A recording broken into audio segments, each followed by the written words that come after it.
How's it going, guys? It's Josh here, the Woodworking Warrior. As you can see behind me, I have a project that I've been doing the last few days. Haven't really done much of a video recently. Been kind of busy getting out the Army, my medical retirement. So been busy kind of doing that stuff. But here I got a 6-foot tree. Okay, this is a Christmas village display type tree. And what I've made here is just the base. And it slides in, it's 2 pieces. So, cut the pieces out of plywood, cut a dado up this side, and then a dado going down on this piece here so that it can slide inside. As you can see, when this is together, it holds itself up. Right now, I've cut some shelves that are going to go in here. One shelf here, there'll be another one here. It's going to have 4 shelves total. I got the top 2 right now done. Cut these pieces out and use the circle jig, which I'll show you here in a second, and then cut them down. I need to flush trim the ends here.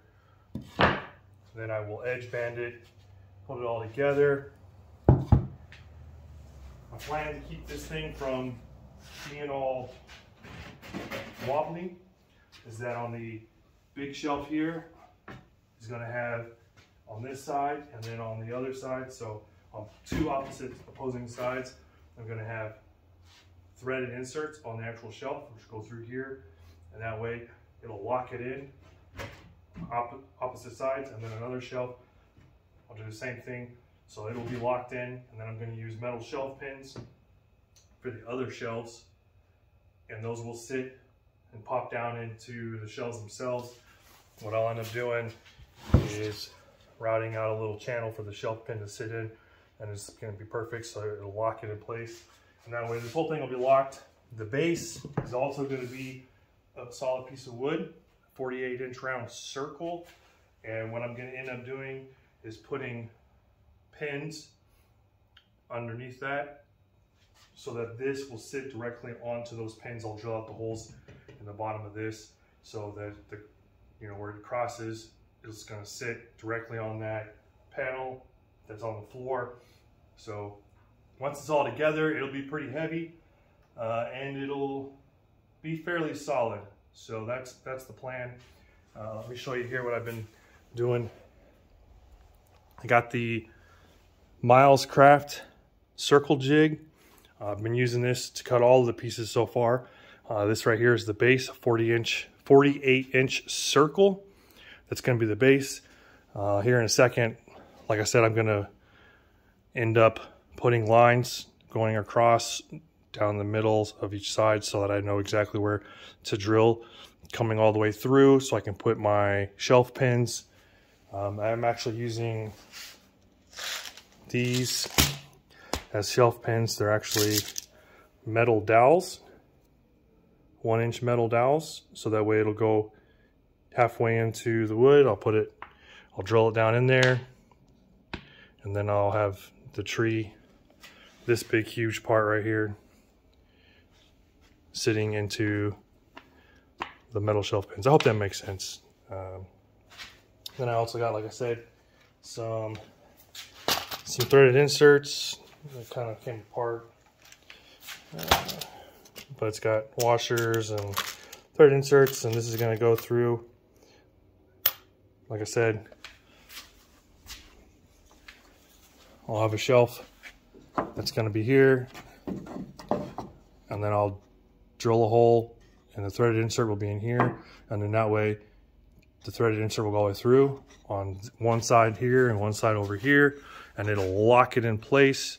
But it's going to be down here on the bigger shelves, and then I'll do one up here on the smaller shelves as well. And then I'll use shelf pins for the other side. So if this gets locked in up here, then I'll use the metal shelf pins on this side. And like I said, I'll route out little channels, so this will just pop down right on it, and it'll be solid and locked in. So that's what I got so far. It's getting kind of cold and it's about 5:30, and my fire is almost out. I don't wanna use any more wood right now tonight, so it's getting kind of cold here. That's how you eat in the wintertime. Yeah, so I'll come out here tomorrow and I'll do some more, and then I'll record it so you guys can see how I'm doing it. I've been using, actually, a lot of people I know kind of hate on Win, but I've been using the Win track saw because I wasn't really sure if I was going to need a track saw or not, or ever use one, but this thing has been very helpful with all of this. I do have two 55-inch tracks, the Win tracks. I got it super cheap. It was like, I think it was under $200 for the whole thing. So got it on a pretty good deal. Eventually I'll probably upgrade to the Bosch track saw. Been upgrading a lot of my tools to the Bosch brand. I really do enjoy the Bosch brand. I think they work really well. So yeah, that's it for tonight. I think what I'm gonna do to get these is use a flush trim router bit to kind of get that sharp edge off. What I didn't mention it, but once I cut the circles, I used my bandsaw and cut out the excess, and then that's how I got those circles. Won't be able to do that on this big circle. I'll probably end up using my jigsaw to cut down inside the grooves here, and then I'll use the flush trim router bit. Well, actually, no, I don't have to do that. I'm gonna go all the way through with the circle jig. This thing has been pretty awesome. I've used it a lot of times so far for several different projects. If you have the need to do circles and you don't have this, you really need to get it. It's not too expensive. This is the large circle jig, and then there's also another part that you put on to do smaller circles, anywhere from like a foot to less than that. But it's been a phenomenal thing to use. I'll put a link in the description. But yeah, and to all the other tools I've been using. So let me know what you guys think of this tree, this Christmas tree display village tree thingy for Christmas village stuff. I don't really know. I'm not really into that kind of stuff, but that's what the customer wants, so that's what the customer's going to get. It's going to stained dark walnut, and then I'm going to spray lacquer on it to get it nice and not too shiny. Going to do a semi-gloss, and then but it'll be really durable. So yeah, hope you guys enjoyed it. I'll see you guys tomorrow, and we'll knock out the rest of this.